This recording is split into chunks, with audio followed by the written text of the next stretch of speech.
नमस्कार। चलिए जहाँ से बात छोड़ी थी वहाँ से फिर से शुरू करते हैं कि स्टूडेंट्स को एड्रेस किया उन्होंने, ठीक है, राहुल गांधी जी ने। और उसके बाद वो गुवाहाटी की तरफ बढ़े। अब गुवाहाटी से कुछ किलोमीटर पहले वहाँ पे पता चला पुलिस जो है अपना बैरिकेडिंग लगा के खड़ी हुई। अब कौन सा कानून कहता है, कौन सी क्या धारा या कौन सा अनुच्छेद कहता है कॉन्स्टिट्यूशन का कि आप किसी सिटी में एंटर नहीं कर सकते जबकि आपको परमिशन मिली हुई है यात्रा की। मुझे समझ में नहीं आ रहा कि नड्डा वहाँ जा सकता है, आरएसएस के लोग जा सकते हैं, तो राहुल राहुल गांधी को किस लिए मनाई। अब प्रॉब्लम ये, इन्होंने इसको कहीं चैलेंज नहीं किया, कुछ उठाया नहीं, बस वही इसी इसी से बात करते रहे वहाँ के सीएम से। बीजेपी को ऐसे रोका रोका हो जाता, तुरंत वो हाई कोर्ट मूव करते, तुरंत उनकी मशीनरी जो है सुप्रीम कोर्ट मूव करती। मगर यहाँ पे ऐसा कुछ हुआ नहीं। बहरहाल, तो जब वहाँ पे रोका गया तो जो कार्यकर्ता थे वहाँ पे वो नेचुरली, और जो लोग थे वहाँ पे खड़े हुए थे, वो गुस्से में आ गए। उन्होंने कहा कि भैया ऐसा ऐसा कैसे रोक सकते, पहले आपने मंदिर जाने से रोक दिया, फिर स्टूडेंट्स को एड्रेस करने से रोक दिया, अब शहर में नहीं आने दे रहे हो, हम सुनना चाहते हैं राहुल गांधी को। तो उन्होंने बैरिकेड हटाने शुरू कर दिए, सब किनारे लगा दिए। फिर राहुल गांधी ने जब देखा कि स्थिति थोड़ी बाहर जा रही है, आउट ऑफ कंट्रोल हो रही, तो उन्होंने बस के ऊपर चढ़ के वहीं से मतलब सबको बोला कि ठीक है, देखिए ऐसा है कि अब आपने बैरिकेड हटा दिया, अब पुलिस की हम लोग बात मान लेते हैं और जो है हम कोई कानून हाथ में नहीं लेना चाहते। और ये कहते हुए उन्होंने कहा कि हम यहीं से अपना लौट जाते हैं, या मतलब जो रोड से ये लोग कह रहे हैं वहीं से चले जाते हैं। बाद में उन्होंने मतलब उनको भाषण भी देना था, फिर वो कहीं और जाके उन्होंने दिया, गुवाहाटी वाला भाषण नहीं हुआ। तो मैं देखिए ये कह रहा हूँ कि राहुल गांधी, देखिए अब मैं उनके जो अभी तक का जो प्रकरण हुआ उस पे आता हूँ। अब आप ये देखिए कि राहुल गांधी जो हैं, जो जिस हौसले से संघर्ष कर रहे हैं, ठीक है, राहुल गांधी ने एक यात्रा निकाली है, न्याय दिलाने की यात्रा निकाली है, नाम से ही बिल्कुल क्लियर है। तो वो, आपको कोई और नेता ऐसा नज़र आता है विपक्ष में या रूलिंग पार्टी में जो इतना संघर्ष कर रहा हो? रूलिंग पार्टी में तो कोई संघर्ष करने का कोई मतलब नहीं है, वहाँ तो एक ही मतलब एक ही नेता है, ठीक है, बाकी सब तो बौने हैं। तो ऑपोजिशन में भी आपको कौन नज़र आ रहा है? मैं किसी का नाम नहीं लेना चाहता, बट देखिए राहुल गांधी अपने उसूलों के लिए खड़े हैं, अपने उसूलों पे कायल हैं, अपने उसूलों के लिए लड़ रहे हैं, ठीक है। वो वही बात वो कह के चलते हैं कि न्याय दिलानी है, गरीबों के साथ खड़े हैं, जनता के साथ खड़े हैं। और जनता देखिए किस तरह उमड़ रही है उनसे मिलने के लिए। तो मैं ये कह रहा हूँ कि देखिए राहुल गांधी को अंडर एस्टिमेट जो लोग करते रहते हैं ना, तो मैं देखता हूँ कि कुछ लोग ऐसे हैं उनके आसपास भी हैं, कांग्रेस में भी हैं और ऑपोजिशन में भी कुछ लोग ऐसे हैं जो चाहते नहीं कि कांग्रेस को या राहुल गांधी को as a main this thing एक पिवटल लीडर के तौर पे प्रोजेक्ट किया जाए। इसीलिए जब ये बात आई कि कौन लीड करेगा, कौन लीड करेगा, ये होगा वो होगा, तो उसमें राहुल गांधी का नाम किसी ने नहीं लिया, क्योंकि वो सब सब सब मतलब ऐसे ही घबराते हैं। जबकि उनको भी मालूम है कि राहुल गांधी से बड़ा स्टेचर का कोई लीडर इस पूरे ऑपोजिशन गठबंधन में है नहीं, और उनको आप इग्नोर तो मतलब कर नहीं सकते। वो अपने मुंह से कभी नहीं कहेंगे कि भैया मेरा नाम प्रपोज कर दो, हालांकि वो खुद नहीं चाहते हैं कि इस स्टेज पे किसी का भी नाम प्रपोज हो, पहली बात तो ये है, ठीक है। मगर उनकी शख्सियत देखिए आप, उनकी फ़ैन फॉलोइंग देखिए, लोगों का प्रेम देखिए। अब बात सिर्फ इतनी सी है, देखिए चलिए ऑपोजिशन जो भी बात कर रहा हो मुझे नहीं मालूम, बट आप कांग्रेस को ना बिल्कुल कॉर्नर में नहीं मतलब मतलब कर सकते, और ये कहना चालू कर दें कि भैया आप जो है, आप आपकी सीटें हम घटाते जा रहे हैं और हम अपनी बढ़ाते जाएंगे, तो भैया ये पॉसिबल नहीं है, ठीक है, क्योंकि कांग्रेस की अपनी शख्सियत है। बस मैं एक बात यहाँ पे, क्योंकि बहुत लंबा वीडियो नहीं करना चाहता हूँ, उसके लिए मैं कुछ और किसी और दिन बनाऊँगा। मैं देखिए कहना ये चाहता हूँ कि जहाँ-जहाँ गठबंधन हो रहा है ठीक है, वो अपनी जगह पे है। जहाँ-जहाँ जायज़ मतलब गठबंधन इनके पहले से भी चल रहे हैं, वो सब बिल्कुल जो भी है वहाँ पे अपना तय वय करके ख़त्म करें। मगर जो लोग ना ये गला दबाने पे तुले हुए हैं, तो उनको सोचना चाहिए कि अब जब आप एक अलायंस की तरह लड़ रहे हैं, तो आपको एक-दूसरे का मज़बूती करना चाहिए और कांग्रेस को आप आगे रख कर के ही मज़बूत हो सकते हैं। अगर आप सोचें कि अपनी हैसियत बढ़ा लें, कांग्रेस को घटा दें, तो उससे कोई फ़ायदा होने वाला नहीं है। जैसे मैंने पहले भी कहा था कि लोग कांग्रेस को एक अल्टरनेटिव के तौर पे देख रहे हैं। अब कांग्रेस के इर्द-गिर्द ही सारी पार्टीज़ आके खड़ी हो सकती हैं। तो होना ये चाहिए कि कांग्रेस को आप मैक्सिमम सीटों से लड़वाइए और जो बाकी रीजनल पार्टीज़ हैं, वो कांग्रेस को सपोर्ट करें। जहाँ उनको लगता है कि वो कांग्रेस का और बाकी लीडर्स की सपोर्ट चाहिए, वहाँ पे कांग्रेस और वो सब की सपोर्ट लें। मगर कांग्रेस को एक लीड रोल लेके प्ले करना चाहिए, चाहे वो उत्तर प्रदेश हो, चाहे वो वेस्ट बंगाल हो, चाहे चाहे कहीं पे भी।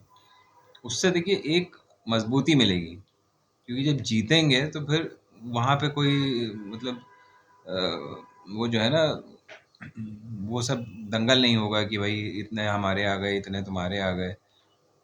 क्योंकि देखिए सवाल ये है कि यहाँ पे ना सबको संयम में रहना चाहिए। जैसे मैंने आपसे पहले भी बताया, और राहुल गांधी और कांग्रेस को भी एक इन्फॉर्म्ड डिसीजन लेना चाहिए कि कैसे उनको कैंपेनिंग करनी है। और जी जो प्रियंका गांधी और खड़गे साहब और इनके जो टॉप लीडर्स और हैं जो कैंपेन कर सकते हैं, वो अभी घर बैठे हुए हैं। मेरी समझ में नहीं आ रही किस लिए बैठे हुए हैं। तो उनको भी निकल के थोड़ा बहुत जो है इधर उधर मतलब एक आध रैली बीच बीच में करते रहना चाहिए। कोई उसमें हर्जा तो है नहीं। आप साउथ में कर सकते हैं, जैसे खड़गे साहब साउथ में जा सकते हैं, प्रियंका गांधी भी एक दो रैली जो है मतलब तेलंगाना में या कर्नाटका में कर सकती हैं और मध्य प्रदेश में कर सकती हैं।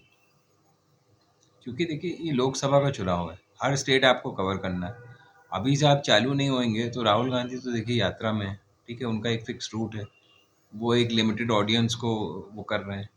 वो मतलब सब एक मतलब मोमेंटम भी बिल्डअप कर रहे हैं। मगर जो कैंपेनिंग असली होनी है, स्पीचेस होनी है, वो इंडिया गठबंधन के साथ जहाँ मिलके करनी है वहाँ इंडिया गठबंधन के साथ मिलके करिए। जहाँ अलग से करनी है वहाँ पे आप अलग से जाके करिए। तो मेरी अपील यही रहेगी प्रियंका गांधी से भी, मतलब instead of sitting at home जाइए अपना जाके अपने स्पीचेस का कार्यक्रम तैयार करिए। खड़गे साहब को करना चाहिए, मुझे समझ में नहीं आ रहा है, इतने दिनों से वहाँ पे वो हैं। जबकि देखिए मैं किसी से कोई कंपैरिजन, अब ये वीडियो मैंने और किसी के लिए बनाया नहीं है तो मैं कुछ कहना भी नहीं चाहता, तो उसके लिए मैं फिर कभी बात करूँगा। मगर सबको दिख रहा है कि एक्टिव होना बहुत ज़रूरी है। ठीक है, आज के दौर में अगर आप घर बैठेंगे तो प्रॉब्लम होगी। तो जो भी है, चाहे आपको मतलब एक आध रैली, मान लीजिए हफ्ते में आप एक रैली भी करते हैं, 4 दिन में एक रैली करते हैं, तो हर जगह जगह ऐसे प्लान करिए कि आप मतलब दिन में दो दो रैली भी कर लें, जाके जाके मिल लीजिए या जो भी है। या मान लीजिए जैसे आपके कांग्रेस रूल्ड स्टेट्स हैं, वहाँ पे कोई प्रोजेक्ट मतलब इनॉग्रेट होता है तो वहाँ पे आप कराइए। कुछ मतलब कुछ करते रहना चाहिए। या रोड शो निकालना चाहते हैं आप, रोड शो निकालिए, प्रोसेशन निकालना प्रोसेशन निकालिए। तो out of sight out of mind होता है। और ऐसा में जाना चाहिए, मतलब खड़गे साहब वहाँ जा सकते हैं, प्रियंका गांधी हैं, और भी बहुत से लीडर्स हैं जिनको आप कॉन्फिडेंस में लेके देखिए। हो क्या रहा है कि हर एक लीडर जो है ना यहाँ पे, मैंने देखा है कि कोई रिस्पॉन्सिबिलिटी लेने को तैयार नहीं है। ऐसे लीडर्स हैं जो मतलब मैंने कई मतलब देखे, जो अपने बलबूते पे भी ऑडियंस को कैरी करते हैं। तो उनको निकल जाना चाहिए, निकल के अपना कैंपेनिंग स्टार्ट करनी चाहिए, एक स्ट्रैटेजी बनानी चाहिए। सीट शेयरिंग वेयरिंग ये सब तो होता ही रहेगा। क्योंकि अगर आप सोचेंगे कि भैया इलेक्शन अनाउंस होने में के बाद आप चालू करेंगे, तो वो तो फिर पॉसिबल नहीं है ना। जहाँ जहाँ आपको जाना है आप जाइए। सीट शेयरिंग वगैरह ये सब आपकी चलती रही है तो चल ही रही है, बात हो ही रही है। मगर जैसे मैंने कहा कि कांग्रेस को अपना जो है विजन होना नहीं चाहिए। कि जो लोग दूसरे लोग जो लगे हुए हैं कि कांग्रेस को तो बिल्कुल किनारे कर दो और अपनी मेजर सीट ले लो, और कांग्रेस को कहो भैया आप जो है गठबंधन के चक्कर में आप अपनी सारी सीट मतलब हम हमको दे दीजिए और आप एक दो सीट में वो रहिए। तो ये जो लोग ये कहते हैं ना कि आपका यूपी में क्या वो है, ऐसा कुछ नहीं है। देखिए गठबंधन जब हो रहा है तो सब कुछ आपका भी है। अभी बीजेपी क्या करती है, बीजेपी ने नॉर्थ ईस्ट में दो सीट मतलब लड़ी, मगर वो पूरे मतलब गठबंधन में है पूरा उसका, वहाँ पे वो है। तो क्यों ऐसा क्यों हो रहा भैया? तो आप ये देखना चाहिए ना आपको, कि ये कहना कि भाई अ, यहाँ पे क्या है, जब आपके कैडर और कांग्रेस के कैडर और सब कैडर मिल के चुनाव लड़ रहे हैं, तो सब एक ही हो गया।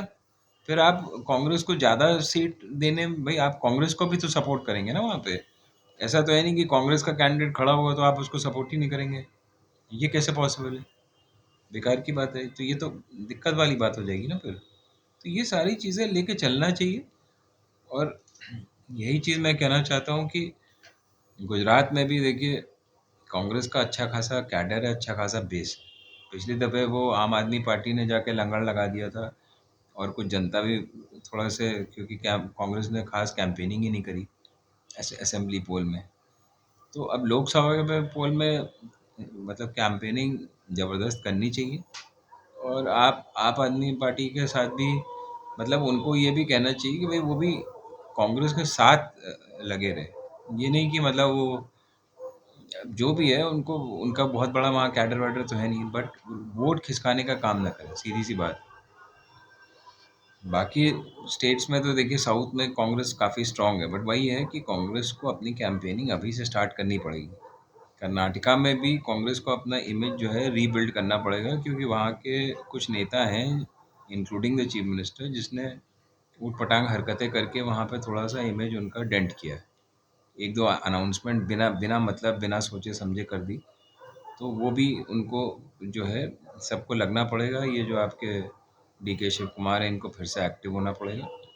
बहुत ज़रूरी है ये। क्योंकि मैं देख रहा हूँ कि उस दिन भी जो एक अभी मशाल रैली इन्होंने निकाली थी कुछ दिन पहले, वहाँ पे भी बड़ा मतलब लोग तो थे, मगर उनको समझ में नहीं आ रहा था नारे क्या लगाने हैं, कोई बताने वाला नहीं था। तो भैया डी के शिव कुमार को एक्टिव होना बहुत पड़ेगा। जैसे वो प्रेसिडेंट जब कांग्रेस के, तो शायद अभी भी हैं जहाँ तक मुझे मालूम है, या नहीं है तो पता नहीं अब ठीक से मतलब मुझे नहीं पता वहाँ पे कौन प्रेसिडेंट है, या डी के शिव कुमार ही है शायद। तो उनको ये सब देखना पड़ेगा ना कि कैसे कैसे करना है।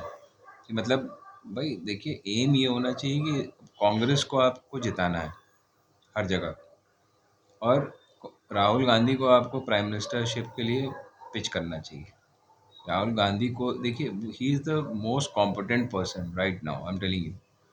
जिसको नहीं समझ में आ रही बात, वो उसके लिए तो मैं कुछ बोल नहीं सकता, but he is the one person who can transform the Indian मतलब मास ऑफ पीपल। क्योंकि वो हर एक के बारे में सोचते हैं, उनके मतलब हर एक का जो है जो है उनके उनका भला करने के लिए ही उनका कदम बढ़ता है।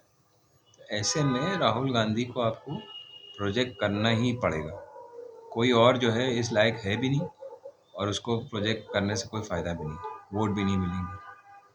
तो सब ये सब बातें सोच समझ के कांग्रेस को अपनी सीटें फाइनलाइज करनी चाहिए। Don't give in too much and keep your existence alive. Because आपको पूरा देखिए, जब तक ये यात्रा ख़त्म होगी महाराष्ट्र में, आपका अच्छा खासा वो बन चुका होगा। ठीक है। और लोगों को आप मुद्दों से मतलब मुद्दों के बीच में लेके चलिए। क्या असली मुद्दे हैं वो आप लोगों को बता ही रहे हैं। तो बस बात सिर्फ इतनी सी है कि जब आपका सीट सिलेक्शन हो, कैंडिडेट्स बिल्कुल सही सेलेक्ट होने चाहिए हर स्टेट के लिए। ठीक है, वहाँ पे ऊट पटांग कैंडिडेट्स नहीं खड़े होने चाहिए। अच्छे कैंडिडेट्स विनिंग वाले रखिए पहले से। आप अभी अभी से आप डिसाइड करना शुरू कर दिए। पहली बात तो ये है। और जो भी कैंपेनिंग बिल्कुल स्टेप बाय स्टेप सॉलिड होनी चाहिए, जैसे कर्नाटका के असेंबली वाले में। ये मैं सारे साउथ साउथ स्टेट्स की बात कर रहा हूँ, इंक्लूडिंग तमिलनाडु। तो आप पूरा एक स्ट्रैटेजी अभी से प्लान करेंगे तभी होगा। ये नहीं कि सोते रहें और फिर आखिरी मिनट पे आप जागें और कैंडिडेट्स की लिस्ट आ रही है, और फिर उसमें से ऊट पटांग नाम शामिल हो रहे हैं, जो सही नाम है वो निकाले जा रहे हैं। ये सब नहीं होना चाहिए। पहले से उनको अभी से फाइनल करना, स्टेट बाय स्टेट कैंडिडेट्स की लिस्ट चालू कर दीजिए। जय हिंद, जय भारत।